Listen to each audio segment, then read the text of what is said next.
Gold, trusted gold buyers. మీరు తాకట్టు పెట్టిన బంగారాన్ని విడిపించి ఈ రోజు ఉన్న మార్కెట్ ధరకు కొనబడను. అట్లా రోజు 4-5 వేల మందిని క్యాన్సిల్ చేయలేము, కంటిన్యూ ఉంది. నన్ను ఏం చేయమంటారంటే సరే పర్వాలేదు, మీరు రాకున్నా పర్లేదు అని కిషన్ రెడ్డి గారు అన్నారు. తర్వాత ఎలక్షన్ అయింది.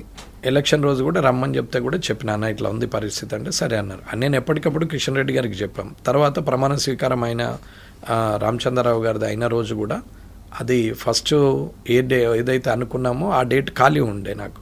తర్వాత షెడ్యూల్ అలాగే ఉంది. తర్వాత ప్రమాణ స్వీకారం డేట్ కొంచెం దూరం పోయేసరికి మళ్ళీ ఆగాల్సి వచ్చింది.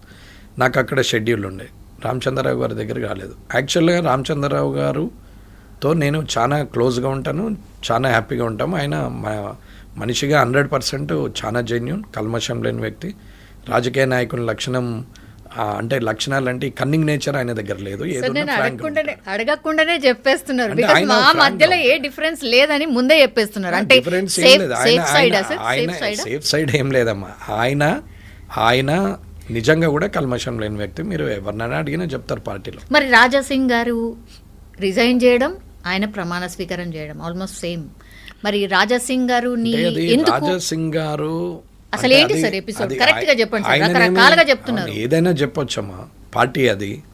నీకు నిజంగానే చెయ్యాలని, పోటీ చేయాలని ఉంది, వెళ్ళి అప్లికేషన్ చేసి చేసేది ఉండే. వెళ్ళినరు కానీ అప్లికేషన్ అయితే చేయలేదు అనేది వాళ్ళ వాదన.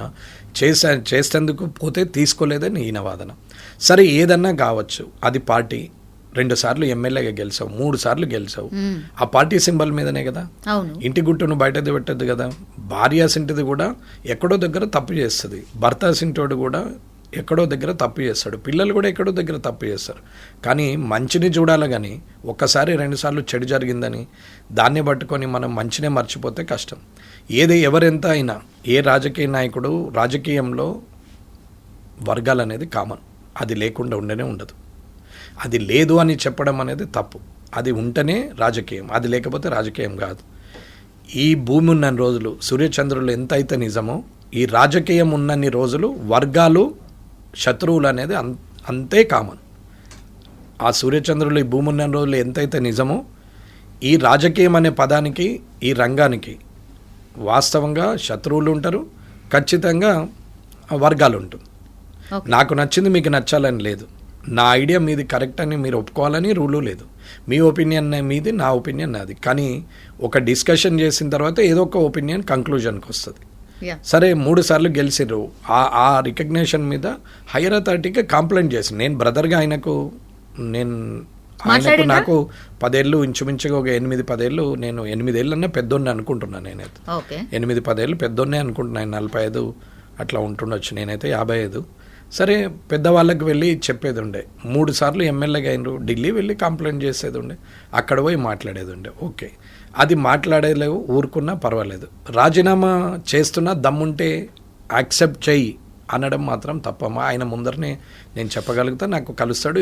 నిన్న మొన్న నాంపల్లి కోటలో కూడా కలిసినాం, హగ్ చేసుకుంటాం, అట్లా ఏం లేదు. అన్న అంటాడు, అన్న అంటా, నాకు కూడా ఆయన అంటే ఇష్టమే, అట్లేం లేదు. కానీ ఆయన దమ్ముంటే నా రాజీనామాను యాక్సెప్ట్ చేయని ఒక పార్టీకే సవాలు విసిరినప్పుడు, పార్టీ యాక్సెప్ట్ చేయకపోతే పార్టీ సున్నా అవుతుంది. పార్టీలో దమ్ము లేదని అంటారు. ఆ దమ్ము ఉందా లేదా అనేది క్వశ్చన్ వేసింది ఎవరు? రాజాసింగ్ గారు వేశారు. దమ్ము ఉంటే అని అన్నారు. దమ్ము ఉంటే అంటే చేయాల్సిన పరిస్థితి వచ్చింది, చేశారు, రాజీనామా చేశారు. ఈయన రాజీనామాను వాళ్ళు యాక్సెప్ట్ చేశారు. సస్పెండ్ చేయలేదు పార్టీ సస్పెండ్ చేస్తే పార్టీ తప్పు అవుతుంది. ఇవాళ నేను రాజీనామా చేస్తే అది నా ఇష్టం, నేను రాజీనామా చేయొచ్చు. నన్ను పార్టీ సస్పెండ్ చేస్తే నేను తప్పు చేసినట్టు. ఇది గమనించుకోవాలి ఏ లీడర్ అయినా సరే.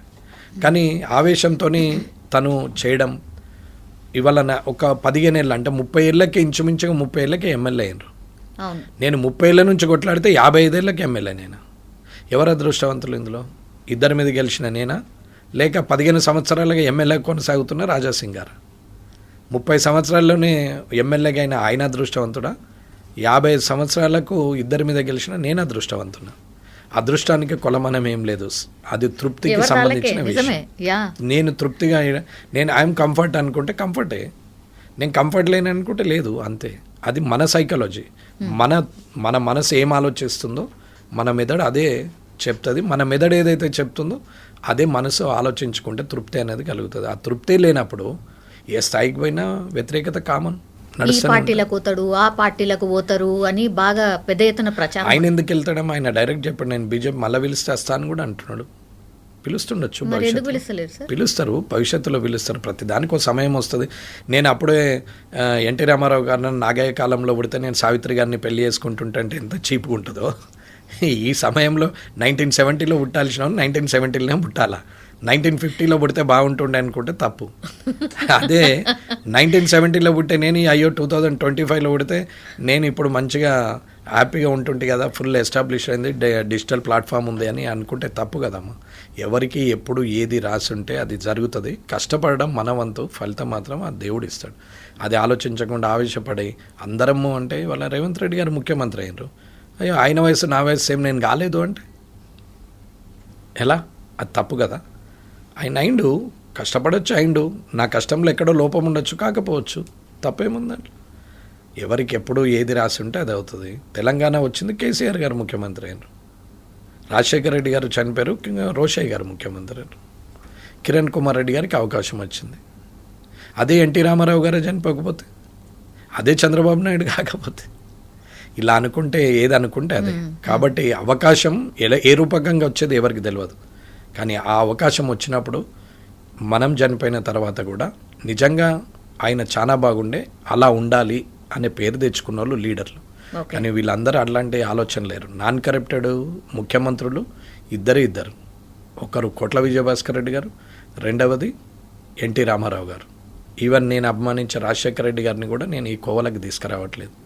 నాకంటే ఆయన అంటే ఇష్టమే, కానీ నిజంగా చెప్పాలంటే మరి కోట్ల విజయభాస్కర్ రెడ్డి గారు, ఎన్టీ రామారావు గారు ₹1 కూడా కరప్షన్ చేయలేదు. కావాలంటే అప్పుడు చీఫ్ సెక్రటరీలు, ప్రిన్సిపల్ సెక్రటరీస్, అప్పుడున్న ఐఏఎస్ ఆఫీసర్లను ఎవరు అడిగినా చెప్తాను.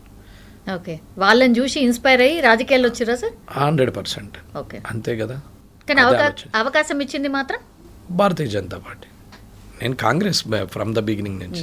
కానీ అవకాశము నాకు రాజకీయంగా అవకాశం ఇచ్చింది కాంగ్రెసే. నన్ను రాజకీయంగా ఎదుగుదల చేసింది, జిల్లా పరిషత్ చైర్మన్ చేసింది వైఎస్ రాజశేఖర రెడ్డి గారే. సరే ఎవరెవరో ఏదేదో చెప్పుకుంటారు, మేము చేసినాం అంటారు, కానీ అది నాకు తెలుసు, చేసిన ఆయనకు తెలుసు, పైన భగవంతునికి తెలుసు. ఇప్పుడు అధికారంలో ఉంది కాంగ్రెస్ పార్టీ కాబట్టి ఎప్పుడైనా అనిపిస్తుందా సార్, అయ్యో నేను రాంగ్ పార్టీలు ఉండనా? అట్లా ఏం లేదమ్మా. ఎందుకు అనిపిస్తుందమ్మా? అయ్యో అందులో ఉంటే టికెట్ ఇవ్వకపోతారేమో, నాకు ఎమ్మెల్యేనే కాకపోతుంటేనేమో అని అనుకోవాలి, కానీ నేను ఇందులో ఉంటేనే ఎమ్మెల్యే అయినా అని అనుకుంటా నేను. కాబట్టి అట్లేం లేదు. ఇవాళ భారతీయ జనతా పార్టీలో నాకు ఎమ్మెల్యేగా నాకు మళ్ళీ తిరిగి రాజకీయ భిక్ష పెట్టింది ఆ పార్టీ.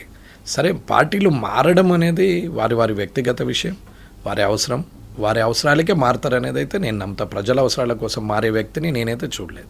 ఈ మధ్య కాలంలో చాలా కాంట్రవర్సీగా ఉన్నటువంటి టాపిక్ సార్, ఓసీలకు రిజర్వేషన్. అంటే మీకు వెనకాల రెడ్డి ఉంది కాబట్టి ఆ రెడ్డిల గురించే మీరు ఏదో ఫైట్ చేస్తున్నట్టుగా, లేకపోతే ఓసీల గురించే మీరు ఫైట్ చేస్తున్నట్టుగా, మిగతా అసలు మీకు అక్కర్లేనట్టుగా ప్రొజెక్షన్ అవుతుంది సార్. నిజంగా మీ మనసులో మాట ఏంటి సార్?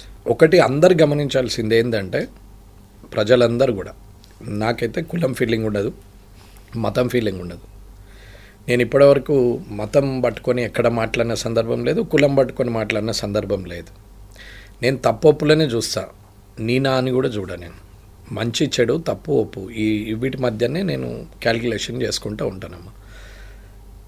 వాస్తవంగా ఏదైతే ఆర్థిక పరమైన రిజర్వేషన్స్ ఇవ్వమని చెప్పినాం, నేనన్నది ఓసీ రిజర్వేషన్ ఇచ్చేసి జనరలే పెట్టకండిగా, జనరల్ ఎందుకు ఓసీ రిజర్వేషన్ ఇచ్చేయమని చెప్పినాం. As per calculation of government, కుల గణన చేసినటువంటి ప్రభుత్వము అది నిజంగానే న్యాయమైనప్పుడు కులాల వారిగానే రిజర్వేషన్లు ఇవ్వమని చెప్పినాం. మాలది మాలకే, మాదిగది మాదికే, మాలోళ్ళల్లో కూడా నీరడోళ్ళు ఉంటారు, మాదిగోళ్ళల్లో కూడా వేరే రకాలు ఉంటాయి, అందులో ఏబిసిడి టైప్ అట్లా కూడా ఉంటాయి.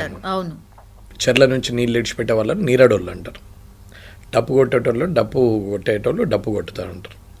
ఇక తోలు తీసేవాళ్ళు, బర్రెలు చనిపోతే గోజల తోళ్ళు తీసేవాళ్ళు వాళ్ళు ఉంటారు. అలాగే బొందలు దావేటోళ్ళు వాళ్ళు ఉంటారు, కాటిపాపలోళ్ళు ఉంటారు. వీళ్ళందరూ చాలా రకాలు ఉంటాయి అందులో. అట్లా మాలోళ్ళల్లో కూడా ఉంటారు, అంటే ఎస్సీలల్లో మాలా మాదిగా అంటారు. అందులో కూడా సబ్ డివిజన్స్ ఉంటాయి. ఇప్పుడు నేను చెప్పిన వృత్తి, వాళ్ళ వృత్తిని బట్టి అట్లా చేశారు. సరే, అప్పటి పరిస్థితులను బట్టి అట్లా చేశారు. అట్లాగే బీసీలలో దర్జీలు ఉంటారు, టైలరింగ్ అంటే ఇప్పుడు టైలరింగ్ కొట్టడం, ఇప్పుడు మంగళోళ్ళు చేయడం, ఇవన్నీ ఈ కులపడు ఆ కులపడు అని లేదు, ఎవరికి టాలెంట్ ఉంటే వాళ్ళు చేస్తున్నారు. అట్లానేమి నాయి బ్రాహ్మలే ఒక్కరే చేస్తున్నారు అనేది లేదు. అట్లాగే దర్జీలు చాలా లీస్టెడ్ పాపులేషన్ ఉంటారు. బీసీలలో హైయెస్ట్ పాపులేషన్ ముదిరాజు, మున్నూరు కాపు ఉంటారు. నేను ఇంట్లో 134 కులాలు ఉన్నాయి. సరే, అందులో ఒక 10-15 ఎస్సీలలో ఉన్నాయి, ఓసీలలో కూడా 20-25 ఉన్నాయి. వీళ్ళందరినీ కూడా ఇలా గుడాట్ రెడ్డిలు అంటారు, గుడాట్ కాపులు అంటారు, మోటాట్ అంటారు, పాకనాట్ అంటారు, చిట్టప్ అంటారు, ఏవో చెప్తా ఉంటారు. ఇంట్లో కూడా రెడ్డిలలో కూడా ఉన్నారు, ఆర్యవైశ్యులలో కూడా ఉన్నారు. బ్రాహ్మణుల కర్ణాలు అంటారు, బ్రాహ్మణులు అంటారు, ప్లస్ పూజారులు అంటారు. ఒక్కొక్క రకం అందులో కూడా 4-5 రకాలు ఉంటాయి. వెల్మలు ఉన్నారు, ముస్లిమ్స్ ఉన్నారు, చాలామంది మార్వాడి ఉన్నారు. అందులో కూడా జైన్లు వేరు, మహేశ్వరులు వేరు, అగర్వాళ్ళు వేరు, అందులో కూడా చాలా మటుకు ఉన్నారు. ఇవన్నీ కలిపితే 200 ఉంటుండొచ్చమ్మా. మొత్తం కలిపితే 200 ఉంటుండొచ్చు. కుల గణన చేసినటువంటి ప్రభుత్వాన్ని నేను ఏమడిగినా అంటే, ఈ పంచాయతీ ఏంది, కులం ఏంది, రిజర్వేషన్తో గొడవలేంది, కలిసి ఉండేటువంటి జనంలో రాజకీయ నాయకుల ఎదుగుదల కోసం పెడుతున్నటువంటి కార్యక్రమాలు. కాబట్టి నేనేమన్నంటే కులగణన చేసిరు, మీరు ఏ కులంలో ఎంతమంది ఉంటే అంతే ఇచ్చేయండి. దర్జీలు ఉన్నారు, 0.1% 1% వస్తుంది, ఆయనకు ఒకటే సీటు. రాష్ట్రం మొత్తం మీద దర్జీకి రిజర్వేషన్.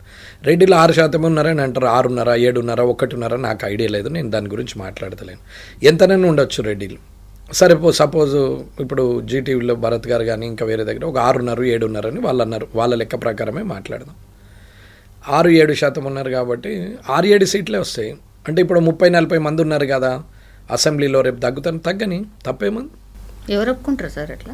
అందరూ ఒప్పుకోవాల్సిందే, ఒక రూల్ని అందరూ ఒప్పుకోవాల్సిందే. అందరూ అన్నీ కావాలి. రెడ్డిలు కూడా తగ్గాల్సిందే నీ పాపులేషన్ బట్టి. నువ్వు వీలైతే పాపులేషన్ పెంచుకోవద్దన్నాడు, వద్దనిలే కదా. ఇప్పుడు జనమంతా అదే కదా కోరుతున్నది, పాపులేషన్ పెరిగితే రిజర్వేషన్ పెరుగుతుంది. బేస్డ్ ఆన్ పాపులేషనే కదా ఇప్పుడు చేసింది. కులగణన అదే కదా ఇప్పుడు చేసింది, అదే కదా రేవంత్ రెడ్డి గారు చేసింది. పాపులేషన్ పెంచుకోమని చెప్తున్నాను నేను, దర్జీలకు అదే చెప్తున్నాను. రెడ్డిలు కూడా అదే పెంచుకొని రేపు 40% పెంచుకొని. ఎవరు వద్దన్నారు? అడ్డం ఎవరు వస్తలేరే. నీ పాపులేషన్ పెంచుకోవడానికి నీకు అడ్డం వస్తలేరు కదా ఎవరు. నీకు 3 పిల్లలు ఉంటే ఎలిజిబిలిటీ కూడా ఎత్తేసారు, ఇంకా ఫ్రీ. నువ్వు రేపు రాజకీయంలోకి వచ్చి ఇంకా వేరే వాళ్ళు ప్రభుత్వం వస్తే పెట్టండి అన్లిమిటెడ్ చిల్డ్రన్స్. పిల్లలు ఎంతమంది ఉన్నా రాజకీయ పోటీకి అరువులే అని పెట్టండి. వాళ్ళ బయలా తీసుకురండి, ఏమైంది? జీవో తీయండి, ఏమైంది? ఫరగొడేది ఏం లేదు. పెరిగిన అట్లనే పాపులేషన్ పెరిగి రోడ్లన్నీ ఇరుకులైపోయి ఇండ్లల్లో పట్టకుండా, ఇండ్లు లేకుండా లాస్ట్కు బిచ్చమెత్తుకునే పరిస్థితి వస్తుంది. ఇప్పుడు ఏది గైడ్ చేస్తున్నట్టు ప్రభుత్వము? ఇప్పుడు ఇందిరాగాంధీ గారు అప్పుడు సరే ఎమర్జెన్సీ అని పెట్టారు, రస్బందీ అని పెట్టేసారు. అప్పుడు ఆపరేషన్లు దొరికినట్టు తీసుకుపోయి ఆపరేషన్. అందరూ తప్పని అంటారు. నాకు ఎమర్జెన్సీ గురించి ఐడియా లేదు, కానీ నేను అనేది ఏంటంటే అది తప్పు అంటారు. కానీ పాపులేషన్ కంట్రోల్ కావడానికి అదో కారణమని నేనంట. ఎవరు ఒప్పుకున్నా ఒప్పుకోకపోయినా ఆ రోజు ఇందిరాగాంధీ గారు సరే సంజయ్ గాంధీ గారు ఎవరు చేసిర్రు అని అంటారు, చేసిర్రు, ఎత్తుకపోయారు, పట్టుకపోయారు, ఆపరేషన్ చేసిర్రు, కొందరు చనిపోయారు అంటారు. సరే, ఒక ప్రయోగం చేసిర్రు. వాస్తవంగా పిల్లలు అప్పుడు 8, 9, 10, 11, ఎందుకు మేమే 5. మా నాన్న సమితి ప్రెసిడెంట్ ఉన్నారు, 25 సంవత్సరాలు అయినా 5 పుట్టినాం. ఎన్టీ రామారావు గారు టాప్ స్టార్, 24 గంటలు పనిచేస్తున్నారు, అయినా 11 మంది పుట్టిరు. అప్పుడు ఉన్నటువంటి అందరికీ కూడా 8, 10, 7, 9, 10, 11, 12 పుడుతూనే ఉన్నారు. ఇవాళ ఏదో ముస్లిమ్స్ని అంటారు, కానీ ఇప్పుడున్న ముస్లిమ్స్కి కూడా 2, 3 కూడా లేరు. ఇద్దరికే లిమిట్ అయ్యారు. ఎప్పుడో ఉన్న వాళ్ళు ఉన్నారు, కానీ మనల్లో కూడా ఎప్పుడో ఉన్న వాళ్ళకి కూడా 10, 11 ఉన్నారు. మా పెద్దక్కకి నాకు 15 సంవత్సరాలు డిఫరెంట్. ఆమె 10th క్లాస్ చదివితే నేను పుట్టిన. మరి ఇబ్బంది ఏం లేదే, పాపులేషన్ పెరిగింది కదా. ఇప్పుడు ఏమంటున్నారు? పాపులేషన్ బేస్ చేసి మాకు ఇంతమంది ఉన్నాం కాబట్టి మాకు ఇంత రిజర్వేషన్ కావాలని అంటున్నారు కదా. ఇది ఎవరు పెట్టారు? బీసీలు అడిగిరా? ఎస్సీలు అడిగిరా? ఏ కులం అన్న అడిగిందా? ఏ కులం అడగలేదే. నాకు ఈ రిజర్వేషన్ ఇవ్వమని అడగలేదు. నాకు ఈ ఉద్యోగం ఇవ్వండి, నాకు ఈ విద్యావకాశం ఇవ్వండి, నాకు వైద్యావకాశం ఇవ్వండి అని ప్రజలు అడుగుతున్నారు తప్ప నాకు ఈ పొలిటికల్గా పోటీ చేయడానికి నాకు రిజర్వేషన్ ఇవ్వమని అడిగిరా ప్రజలు? ఎన్ని లక్షల మందిలో ఎంతమంది పోటీ చేస్తున్నారు? మన జనాభా ఎంత?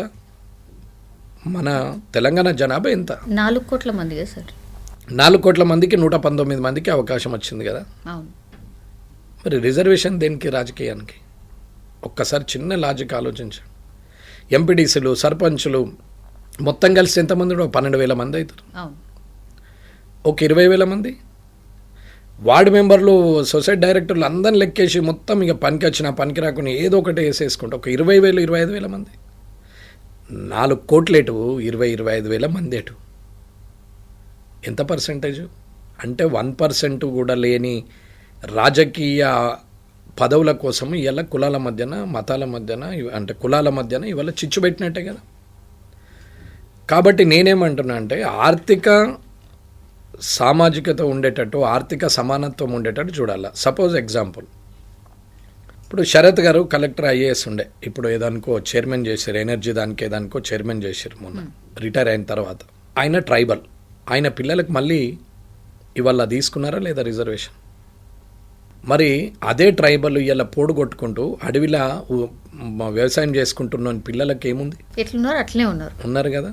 అంటే డప్పు కొట్టేటోడేమో డప్పే కొట్టాలా ఇంకా, కానీ అందులో నుంచి వచ్చి డాక్టర్ అయిన పిల్లలకు మళ్ళీ డాక్టరే కావాలా. రిజర్వేషన్ ఎవరికి కావాలా? డబ్బు లేనోడికి రిజర్వేషన్ కావాలా? ఉన్నోడు ఆల్రెడీ నీకు రిజర్వేషన్లో వచ్చింది, రిజర్వేషన్ అయింది, రిజర్వేషన్లో వచ్చినావు, మళ్ళీ నీ పిల్లలకి రిజర్వేషన్. నువ్వు డబ్బు సంపాదిస్తేవి, నువ్వు ఆర్థికంగా స్తోమత అయింది, నువ్వు తాండా మర్చిపోతివి, హైదరాబాద్ గచ్చిబౌలిలో ఉంటివి, ఫైనాన్షియల్ డిస్ట్రిక్ట్లో కొంటివి. ఇవాళ నీ పిల్లల్ని మళ్ళీ ఎవరికి ఇస్తున్నావు? తాండాలో ఉన్న వాళ్ళకి ఇస్తున్నావా, హైదరాబాద్లో ఉన్న వాళ్ళకి ఇస్తున్నావా? ఏమన్నా అంటే మతం లేదు, కులం లేదు, కులరహిత సమాజం అని చెప్పి టీవీలలో ఇస్తారు కాబట్టి ఇంటర్ క్యాస్ట్లను ఎంకరేజ్ చేస్తున్నావు. మరి ఆయనకే ఎందుకు వర్తించాలా? ఆ ట్రైబల్కి ఎందుకు వర్తించద్దు? ఈ డప్పు కొట్టేటో ఆయనకి ఎందుకు వర్తించదు? ఈ డాక్టర్ అయిన వాళ్ళకి ఎందుకు వర్తించాలా అనేది నా వాదన. నేను రెడ్డిలనే మాట్లాడలే, ఓసీలు, అదర్ క్యాస్ట్. ఇప్పుడు ఇంకో వాదన కూడా అంటున్నారు, మీరు ఏమన్నా మాట్లాడతారు, మీరు రెడ్డి కదా, మీకు మస్తు ఉంటుంది, ఎంతో కొంత ఉంటుంది కాబట్టి మీరు ఏమన్నా మాట్లాడతారు, అన్ని లాజిక్లు తీసుకొస్తారు అనేది కూడా. నేను ఏది మాట్లాడట్లేదమ్మా, నిజమే మాట్లాడుతున్నా. నాకు రిజర్వేషన్ అవసరం లేదు, నాకు అసలు రేషన్ కార్డే లేదు. నేను నా బండి మీద, నేను ఎమ్మెల్యే టికెట్ మీద కూడా టోల్ గేట్ దాటను, నేను ఫాస్టాగ్ మీదనే దాడతా. అన్నిటికన్నా ముఖ్య విషయం, నేను ఇప్పటికీ గవర్నమెంట్ నుంచి పిఎన్ తీసుకోలేదు. ఎమ్మెల్యేగా నేనే నా ఫోన్లో మాట్లాడుకుంటా, నేనే ప్రజలతో మాట్లాడతా. నాతో ఆఫీస్లో పనిచేసే వాళ్ళు, నా team members free of cost అని చేస్తారు. వాళ్ళు ఎవరికి జీతాలు లేవు, ఎక్కడ చేయం. కావాలంటే కలెక్టర్ గారిని అడగచ్చు, కామారెడ్డి కలెక్టర్ని అడగచ్చు, వెంకటరమణారెడ్డి గారికి గవర్నమెంట్ పిఏ ఉన్నారా అని అడగచ్చు. ఎందుకు తీసుకోలేదమ్మా 24 నెలల నుంచి ఒక గవర్నమెంట్ పిఏను? ₹1,00,000 జీతం ఉంటుంది ఆయనకి. ఎందుకు తీసుకోలేదు సార్? 24 లక్షల రూపాయలు అవుతుండే ఇప్పటికి జీతం. ఆయనకు ప్రజలకు పని చేయాలా, నాకు పని చేయాలా? ఏం చేస్తారమ్మా? వీళ్ళు వచ్చి నా ఫైళ్ళు పట్టుకుంటారు, నా టవాల్ పట్టుకుంటారు, నాకు నీళ్ళ బాటిల్ పట్టుకుంటారు, చెమటేస్తే వెంటనే టిష్యూ ఇస్తారు, తుడుచుకోవాలి మనం. వీడికి చేయలేవా? ఎమ్మెల్యేకు ఇప్పుకొని తాగరాదా?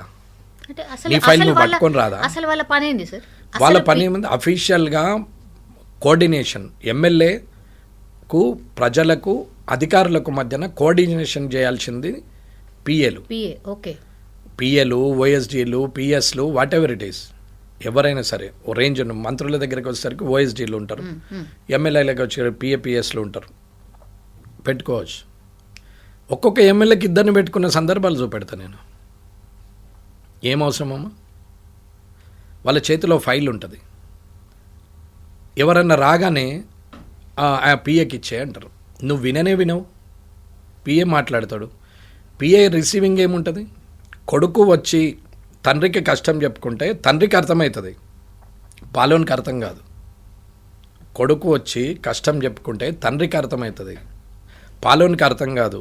భార్య వచ్చి భర్తకు చెప్పుకున్నా, భర్త పోయి భార్యకు చెప్పుకున్నా వాళ్ళకి అర్థమవుతుంది, పక్కింట్లో వాళ్ళకి అర్థం కాదు.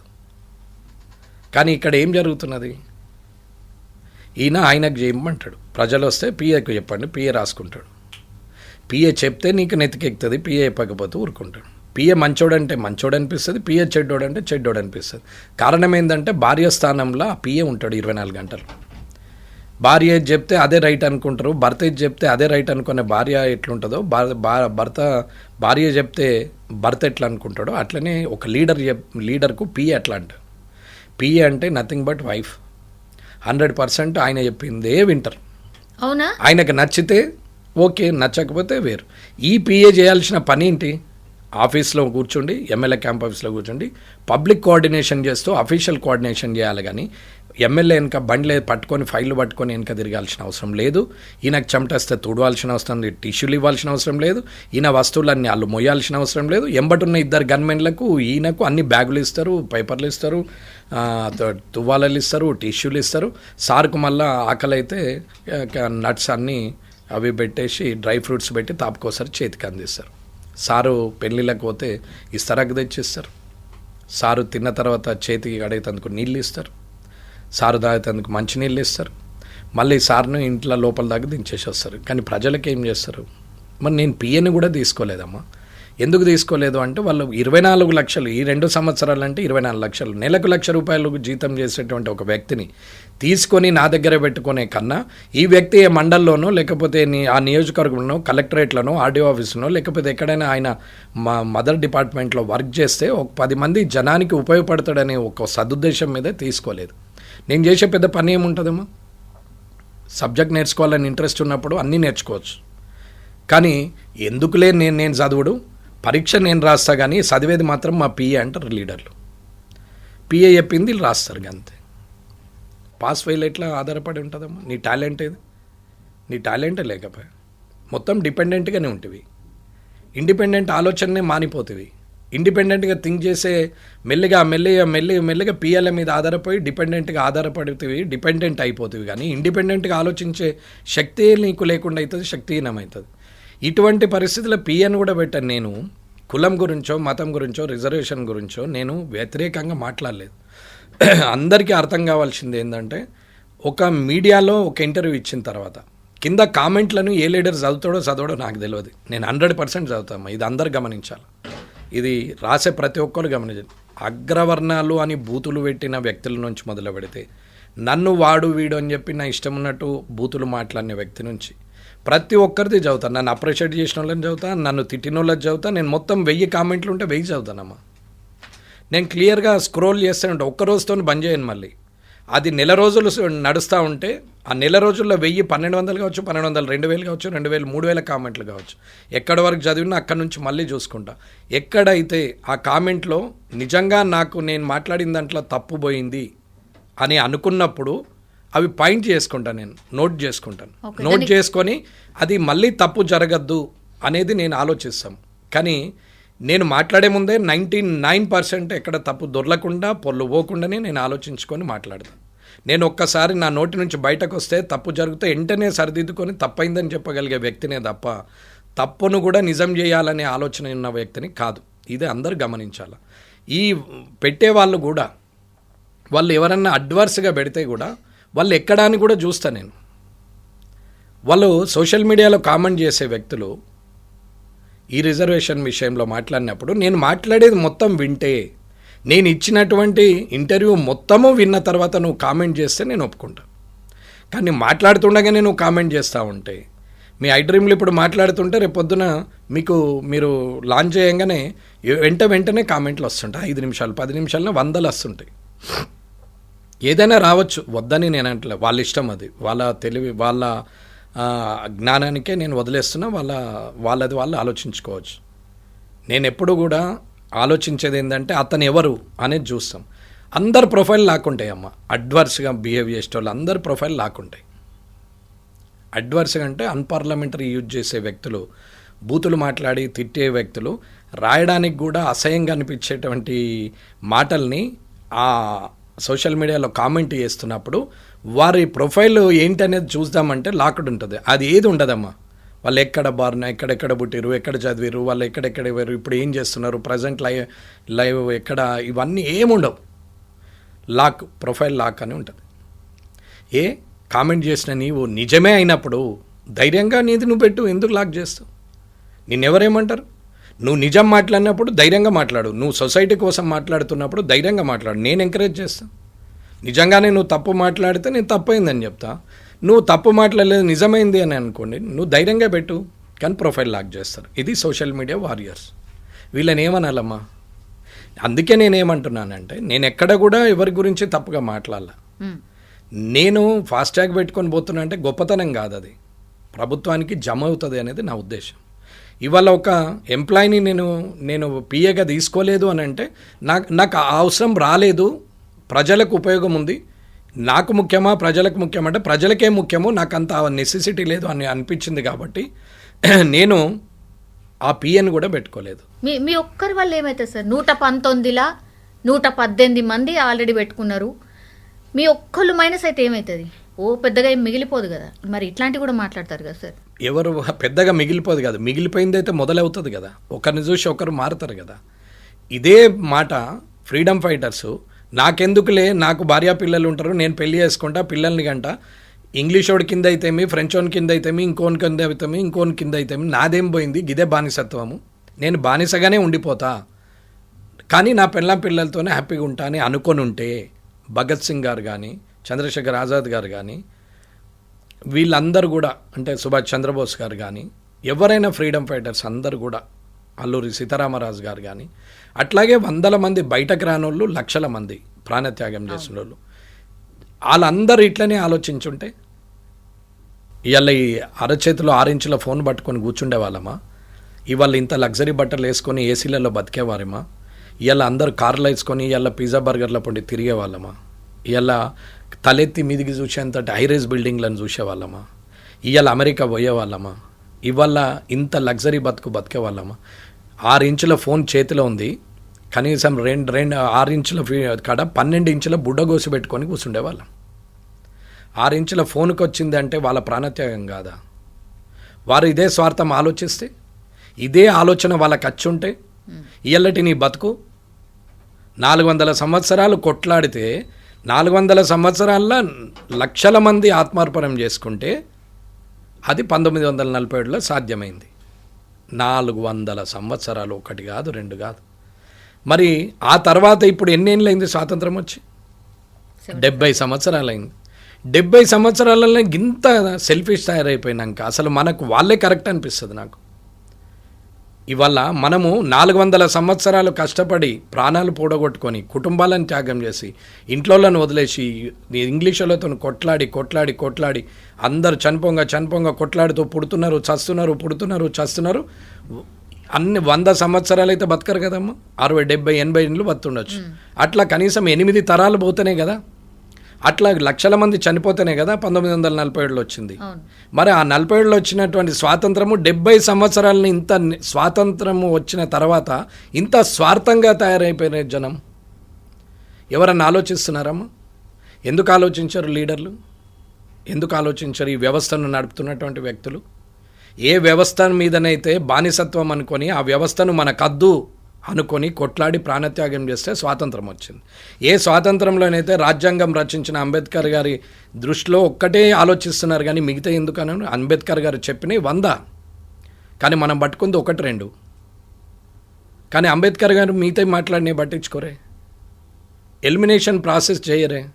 ఏ వ్యవస్థ బానిసత్వం చేస్తుందని అనుకుంటే అది పరాయి దేశం. ఇవాళ మన దేశంలో మన వాళ్ళే మన వ్యవస్థలో మనల్ని బానిసలుగా చేస్తున్నారు. ఇది అర్థం చేసుకోమని చెప్తున్నారు. ఎవరికి అనుగుణంగా వాళ్ళు మార్చుకుంటా పోతున్నారు రాజ్యాంగాన్ని. తప్పు కదా. Simple as that sir. రాజ్యాంగం మార్చాలని అంటే రాజ్యాంగంలో ఉన్న లొసుగులల్లా ఇష్టం ఉన్నట్టు జీవోలు తీసుకుంటూ అమెండ్మెంట్ చేస్తూ యాక్ట్లు మారుస్తూ ఇష్టం ఉన్నట్టు చేస్తున్నారు. హెడ్లైన్ మాత్రం అదే, ఆంధ్రజ్యోతి అని ఉంటుంది, ఈనాడు అని ఉంటుంది, అంతే, ఐ డ్రీమ్ అని ఉంటుంది. హెడ్లైన్ అదే, అది బాగానే ఉంది, కింది అన్నీ మారుతున్నాయి. ఎవరు ఇష్టం వచ్చినప్పుడు ఎడిటరు మారినా కొద్దీ కింది మారుతాయి, ఎడిటర్ మారినా కొద్దీ కింది అన్నీ మారుతాయి. మరి దానికి రూల్స్ అండ్ రెగ్యులేషన్ లేదా? జర్నలిజానికి ఒకటి ఉంది కదా రూల్ అండ్ రెగ్యులేషన్. అవన్నీ ఓవర్కమ్ చేసి రాస్తలేరా? విత్ ఇన్ ద రూల్లో ఫ్రేమ్ చేస్తున్నారా? ఎవరు బాధ్యతగా ఉన్నారు? Bureaucrat, politician, media, responsible fields అన్నీ కూడా పొల్యూట్ అయినాక జనం మీద పేరెత్తితే ఎట్లా? ఇవాళ వాళ్ళని నేను ఎప్పుడూ కూడా తప్పు ఇది అని అనలేదు, సింపుల్గా చెప్తాం. ఇప్పుడు నేను పేర్లు తీసుకొని చెప్తా. ఫస్ట్ నా నుంచి మొదలు పెడదాం. ఇప్పుడు మా అన్న ఉన్నాడు ఈటల రాజేందర్ అన్న, మా జమునక్క రెడ్డే కదా, రైట్. అవును. దామోదర రాజనరసింహ గారు ఉన్నారు, అవును. ఆమె మా ఊరు పక్కనే మాకు రిలేటివ్ కూడా అవుతారు, జక్రాన్పల్లి, రెడ్డే కదా. బట్టి విక్రమార్క గారు ఉన్నారు, ఎవరు గుజరాతే కదా. నెక్స్ట్ మన వివేక్ వెంకటస్వామి గారు ఉన్నారు, బ్రాహ్మణే కదా. అవును. అవునా? మరి ఎక్కడమ్మా ఇక్కడ తేడా ఎందుకు వస్తుంది? వాళ్ళ కాపురాలు బాగానే ఉన్నాయి కదా, కలిసే ఉంటున్నారు కదా, పిల్లలు పుట్టారు కదా. మరి రిజర్వేషన్స్ ఏవి అవైలమెంట్ అవుతున్నాయి నాకు చెప్పండి. ఓసీ అవుతుందా, బీసీ అవుతుందా, ఎస్సీ అవుతుందా చెప్పండి.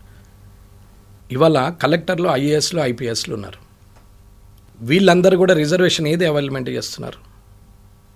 బీసీ అయితే బీసీ చేస్తున్నావు, ఎస్సీ అయితే ఎస్సీ చేస్తున్నావు, ఎస్టీ అయితే ఎస్టీ చేస్తున్నావు. కానీ నన్ను ఆర్థికంగా ఎదిగినా నేను రిజర్వేషన్ వాడడం వల్ల నా కులానికి నష్టం జరుగుతుంది. నేను రిజర్వేషన్ అవైలమెంట్ చేసుకోకపోతే నా కులంలో ఒక వ్యక్తికి అది ఉపయోగపడుతుంది అనే ఒక చిన్న ఆలోచన కూడా మర్చిపోయి ఎంత డబ్బు సంపాదించినా, ఎంత ఆర్థిక స్తోమత వచ్చినా, ఎంత పెద్దగా ఎదిగినా అదే రిజర్వేషన్ ఎందుకు అవైలమెంట్ చేస్తున్నారు? ఐఏఎస్, ఐపీఎస్, పొలిటీషియన్స్, ఎంప్లాయీస్ ఎవరైనా కానీ ఆర్థికంగా ఎదిగిన తర్వాత ఎందుకు చేస్తున్నారు అని అడుగుతున్నాను. అంటే స్వచ్ఛందంగా వదులుకోవాలి కదా. నేను అదే చెప్తున్నా, నేను పిఎన్ తీసుకోలేదు, స్వచ్ఛందం అంతే. నేను ఫాస్ట్ ట్రాగ్లో పోతున్నా, నీతులు చెప్తున్నావు అని అంటారు కొందరు సోషల్ మీడియాలో. నేను నువ్వేమనుకున్నా నేను నా బాధ్యత అనుకుంటున్నా. నేను నువ్వేమన్నా అనుకో, నన్ను మాటలు ఒక ఆయన పెట్టిండు మా కాన్స్టిట్యున్సీ అయినా ఒక టీచర్ పెట్టిండు, కొంగల వెంకట్ అని పెట్టిండు. నీ అంత నరకుడు ఒకటి నరకడని పెట్టిండు. నేను అనుకుంటే 2 నిమిషాలు, కానీ నేను పగలబట్ట తెలుసుకోలేదు. నేను మార్పు కోరుతున్నా, ఆలోచన విధానంలో మార్పు కోరుతున్నా. నేను మార్పు కోరుతున్నప్పుడు నేను మార్పు కోరుతున్నప్పుడు నేను డైవర్ట్ ఎందుకు కావాలా? అదే ఆయన అభిప్రాయం. నేను నర్త అనేది ఆయన అభిప్రాయం. ఒక ఉపాధ్యాయుడు, టీచరు, నా కాన్స్టిట్యున్సీ, నాకు ఆయన తెలుసు, కానీ నాకు అవసరం లేదు. ఆయన విఘ్నత అంతే అనుకున్నా వదిలేసి. ఆయనకి ఇప్పుడు తెలుస్తుంది మీడియా ద్వారా, ఎందుకంటే నేను చదువుతా అనేది వాళ్ళకి తెలవాలని అంటున్నా. ఓకే. ఇప్పుడు ఒకైనా ఇట్లాగే చాలామంది పెట్టారు.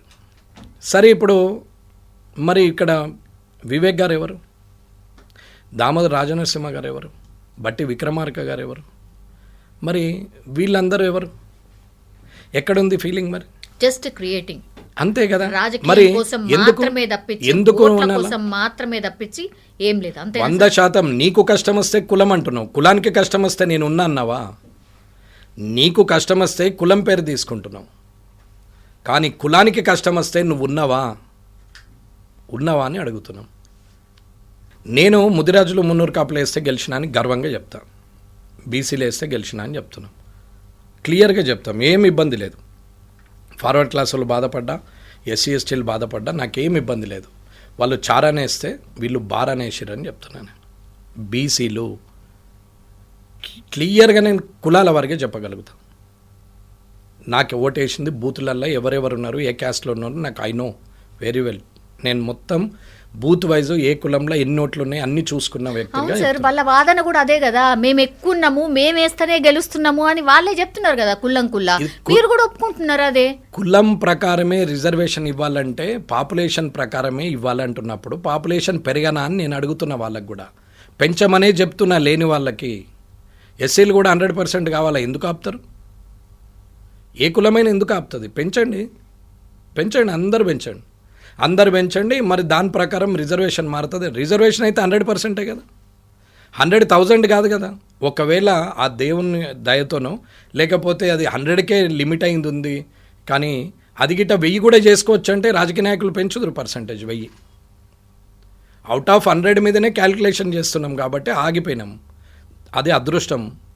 లేకపోతే 1000 కూడా పోయింది. రిజర్వేషన్స్ 100% ఉండాలని రూల్ ఏముంది? 1000% పెట్టచ్చు. చేయండి, అమెండ్మెంట్ చేయండి. మరి ఏం నేర్పుతున్నాం జనానికి? ఏం గొడవ పెడుతున్నాం జనం మధ్యన? కులాల పంచాయతీ మన దగ్గర అసలు లేకుండే సార్. అక్కడక్కడ వేరే చోట వినిపిస్తుండే కానీ మన పక్క తెలుగు రాష్ట్రాల్లో ఎక్కువ ఉంటుండే, కానీ ఈడ అసలు మన దగ్గర కులాల పంచాయతీ ఆంధ్రాలో కూడా లేదనే చెప్తా నేను. ఎన్టీ రామారావు గారు వచ్చినాక ఫ్యాక్షనిజం బంద్ అయింది. ఫ్యాక్షనిజం బంద్ అయిన తర్వాత ఎవరి వ్యవసాయం ఎవరి కష్టం వాళ్ళతో బతకడం మొదలైంది. లీడర్లు కులాలను అప్పుడు పెంచి పోషించడం మొదలుపెట్టారు. ఎవ్వరు కూడా అక్కడ కూడా మీరు చూడండి, మన దగ్గరది ఆంధ్రది 2 ఎగ్జాంపుల్ చెప్తా. మన దగ్గర గ్రామాల్లో హిందూ ముస్లిం ఉంటారు, చిచ్చా కాకా మామ తాత అని మాట్లాడతారు. 100% ముస్లిమ్స్ వరుసలు పెట్టుకొని హిందువులు ముస్లిమ్స్ మాట్లాడతారు. అలాగే ఊర్లలో అలాంటి రిలేషన్ ఉన్నప్పుడు పట్టణంకి వచ్చేసరికి హిందూ ముస్లిం ఎందుకు అవుతుంది? ఎవరు నేర్పుతున్నారు ఇది? ఏమో మీ పార్టీ ఎక్కువ నేర్పుతుంది అని అంటారు కదా. పార్టీ గురించి మాట్లాడదాను, నేను వెంకటరమణారెడ్డిగానే మాట్లాడుతున్నాను. నా చేతిలో ఏం పువ్వు లేదు, నేనేం బీజేపీ నన్ను మాట్లాడట్లేదు. నేను వ్యక్తిగానే మాట్లాడుతున్నా, ప్రతి ఇంటర్వ్యూ వ్యక్తిగానే ఇస్తున్నాను. నాకు ఈ సామాజిక స్పృహ ఉన్న వ్యక్తిగా నేను ప్రజలకు అర్థం కావాలనే నేను ఎవరు పిలిచినా వస్తున్నామ్మా. నాకేం షోక్తో కూడా కాదు, నాకు ఇంట్రెస్ట్ కూడా ఉండదు. కానీ ఇది ఇప్పుడు చెప్పకపోతే ఆలోచించే 5-10 మంది కూడా ఆలోచన లేకుండా అవుతారు. రెచ్చగొట్టే వందే ఇవాళ రాజ్యం అవుతుంది అని అంటున్నాం. పెద్ద పెద్ద మాటలు మాట్లాడుతున్నారు, అందరూ మాట్లాడుతున్నారు, తిడుతున్నారు, ఇష్టం ఉన్నట్టు మాట్లాడుతున్నారు. మాట్లాడినటువంటి వ్యక్తులు తన కులంలో ఎంతమందికి సాయం చేయొచ్చు, ఎంతమందికి బతికిచ్చినావు, ఎంతమందికి విద్యావకాశం ఇచ్చినావు, నీ పిల్లలలాగా నీ కులంలో ఉన్న లేని వాళ్ళ పిల్లల్ని కూడా చదివిస్తున్నావా?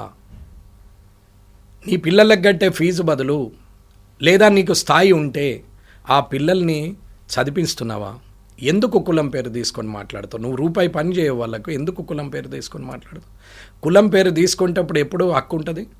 తండ్రికి సేవ చేస్తేనే ఆస్తి మీద హక్కు ఉంటుంది, తల్లిదండ్రులకు సేవ చేస్తేనే ఆస్తి మీద హక్కు ఉంటుంది. కానీ సేవ చేయంగానే ఆస్తి మీద హక్కు ఉంటుంది అనేది ఎట్లయితే మూర్ఖులు వాదిస్తున్నారో అదేలాగే ఇప్పుడు అయిపోతున్నావు. రిజర్వేషన్ అని మాట్లాడుతున్నావు, కానీ మరి నువ్వెంతమందికి సాయం చేస్తుంటావు? ఇప్పుడు మల్లన్న గారు ఉన్నారు, నాకేం వ్యతిరేకత లేదమ్మా ఆయన మీద. నేను అదే అడగబోతున్నా, ఈడబ్ల్యూఎస్ గురించి మాట్లాడతారు, ఈడబ్ల్యూఎస్ గురించి మాట్లాడతారు. అమ్మా అదర్ దెన్ 100 అది ఈడబ్ల్యూఎస్ అనేది 100లో కాదు. ఇది అందరు గుర్తించాలా. జీవో తీసుకోండి, ఈడబ్ల్యూఎస్ గూగుల్లో కొడితే వస్తుంది. అందులో ఏముందో చూడండి. 100 సీట్లు ఉన్నాయి, ఎవరి రిజర్వేషన్ వాళ్ళకు ఉండంగా 10 సీట్లు పెంచి ఈడబ్ల్యూఎస్ వాళ్ళకి ఇవ్వమన్నారు ఎడ్యుకేషన్లో. ఇది గమనించాల, ఉద్యోగంలో ఇది గమనించాల. అంతేగాని వీళ్ళకి చాలా మంది ఏమంటారు, వీళ్ళకెళ్ళే తీసి ఇచ్చేసారు అని అంటారు. ఏం మాట్లాడతారమ్మా? తెలుసుకొని మాట్లాడితే సంతోషం. నేనేమి ఈడబ్ల్యూఎస్కు సపోర్ట్గా మాట్లాడట్లేదు, కానీ తప్పుడు సమాచారం ప్రజలకు ఇవ్వద్దు అని చెప్తున్నా. గూగుల్లో, ఫోన్లో, యూట్యూబ్లో 190 చూస్తారు, అడ్డమైనలా చూస్తారు, పనికి మాసినలా చూస్తారు. అందులో ఒక చిన్న అంటే ఏమంటారు, తప్పుడు మాటలు పెడితే అది ఒత్తి చూస్తారు. ఆ హీరోతో ఈ హీరోయిన్కు లింకా అని పెట్టంగానే కట్టుకుమని కొట్టి చూస్తారు. 100 వ్యూలు పోతుంటాయి, 1000 పోతుంటాయి. అందులో ఏమి ఉండదు, కానీ క్యూరియాసిటీ, చూసేవాని క్యూరియాసిటీ అంత నేరో నాలెడ్జ్ అయిపోయింది జనంకి. వీళ్ళు కనీసం అందులో ఏముంది, ఏం పెట్టినావు అనేది కూడా చూడసే ఒప్పుకోలేదు. కానీ అదే మంచి మాట ఉంటే వినరు, స్క్రోల్ చేస్తారు, నూకేస్తారు, పైకి ఇట్లా ఇట్లా అంటారు, ఇట్లానే తలుగుతారు. అదే అయిపోయా. మరి మీరేం చేశారు? చేయాలి కదా. సరే, నువ్వు మాట్లాడుతున్నావు, మరి నీవేం చేసినావు చెప్పరాదు? పార్టీ పెట్టిండు కదా సార్ వాళ్ళ కోసం, అందుకే నేనైనా పార్టీ పెట్టి చేయాలి కదా. అద్దంటలేము కదా, కొట్లాడని దూషించద్దు ఎదుటోళ్ళని. నువ్వు హిందుత్వం గురించి కొట్లాడుతున్నావు, హిందువుగా సంతోషం.